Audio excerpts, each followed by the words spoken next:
as she read my piece, she also shared a quote, which I'd like to share with you before I start. The paradox of education is precisely this, that as one begins to become conscious, one begins to examine the society in which he is being educated. The purpose of education, finally, is to create in a person the ability to look at the world for himself, to make his own decisions, to say to himself, this is black or this is white, to decide for himself whether there's a God in heaven or not. To ask questions of the universe and then learn to live with those questions is the way he achieves his own identity. But no society is really anxious to have that kind of person around. What societies really ideally want is a citizenry which will simply obey the rules of society. If a society succeeds in this, that society is about to perish. The obligation of anyone who thinks of himself as responsible is to examine society and try to change it and to fight it, at no matter what risk.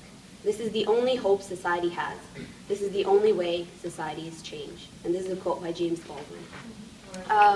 Before I start, just a little heads up. There's a few phrases in two different languages. They're not the same, but if you don't know them, they might seem the same, so I just want to give that. Okay. Don't forget your culture. Tu Gujarati che, tu Muslim che, bhulti no. Such simple words from you, but words whose whispers always whirled around my shoulders, dancing and prancing above my head, twisting and tangoing under and over my arms, sometimes stifling the crisp air with its heavy aroma and digging its fingers into my skin. Words that demanded attention without rustling the air. With their repetition, you created my India. You created my Islam. Sometimes they matched, and sometimes they didn't. And you talked. You were the friend who reassured me that God is always with me and gently whispered, pray on time. You were the imam, and you said God was just. You were the after-school Quran teacher, always smiling to all the young kids passing you on their way to class. You said hijab is a beautiful piece of cloth, and I could see it from the way you radiated. You were also the auntie who told me stories of India, how you played holi with the whole village and lit candles when the lights went out. Those flames flickered brightly in my mind. You were also the one who told me about your friends back in India, some from cities and some from small little towns that didn't even make it onto the map. Some Muslims and some Hindus and some Jains, because there's more to India than just the Muslim-Hindu binary they show. I came to love Islam and India from the very depth of my soul, because I could see all the good that had come from it and how your smile was 10 times larger when you related those stories. I embraced the culture and religion from a young age because of all you said.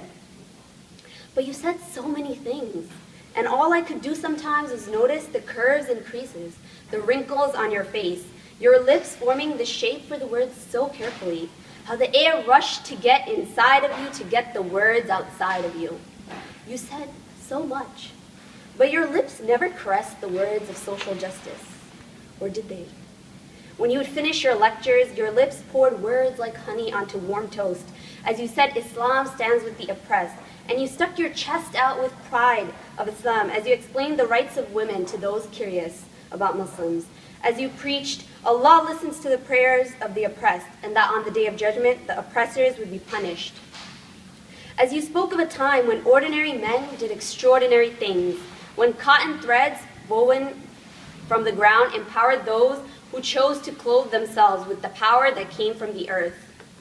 But that was the funny thing, wasn't it? You just said. Your lips swallowed the words of our culture hungrily like wolves devouring sheep. But when it came time to be the wolf, no, the lion, you became the timid lamb hiding in the background. But I thought Islam said to stand with the oppressed.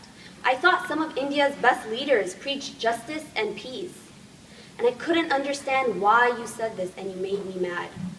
I thought, when did we start paying lip service to the religion and forgetting there were actual commandments? When did we find more importance in appearances, in hijabs and kufis, in beards and skirts, than in helping those in need? When did we forget that we needed to stand with our fellow people of color?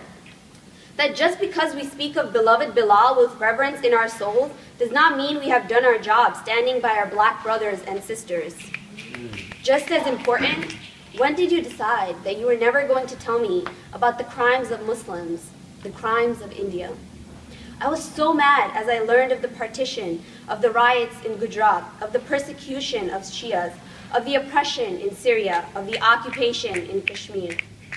And I came to resent. I didn't know whether it was you I resented, or the culture, or the religion.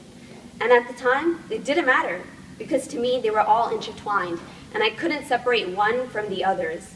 I couldn't unwind the fabric that shrouded me in who I was. And I was so mad. But that was the funny thing, wasn't it? I was mad. It was raw. It was real. But I didn't stop to think, just like you didn't stop to act. When did you forget and decide all those things? Did you even decide those things?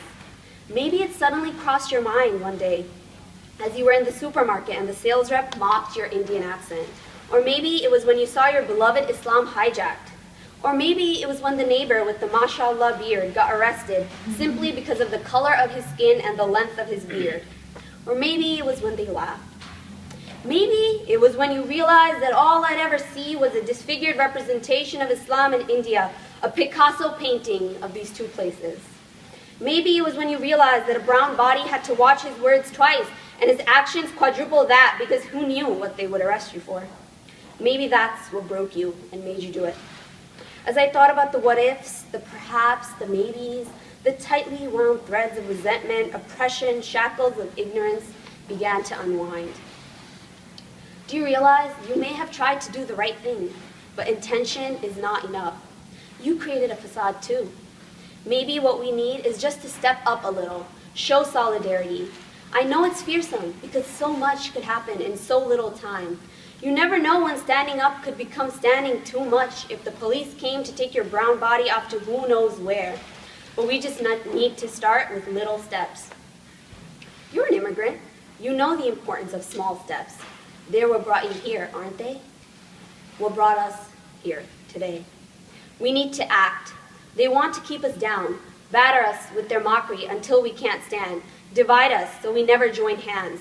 So free yourself from the binds of the bystander, the need to defend appearances, because it only helps them the most. And don't tell me you can't and this isn't necessary, because I don't want, you shouldn't want what happened to me when I was mad and resentful to happen again to others. Because when I was lost and looked at India, I didn't see my India. When I looked at Islam, I didn't see my Islam. Because they weren't the ones you had passed on to me. And don't you realize what had happened to me? When I looked, I couldn't find me. Desi hokar pardesi ho gayi thi main. Don't let other souls be tormented like mine, because I weaved myself a new dress. But dresses are not so easily made.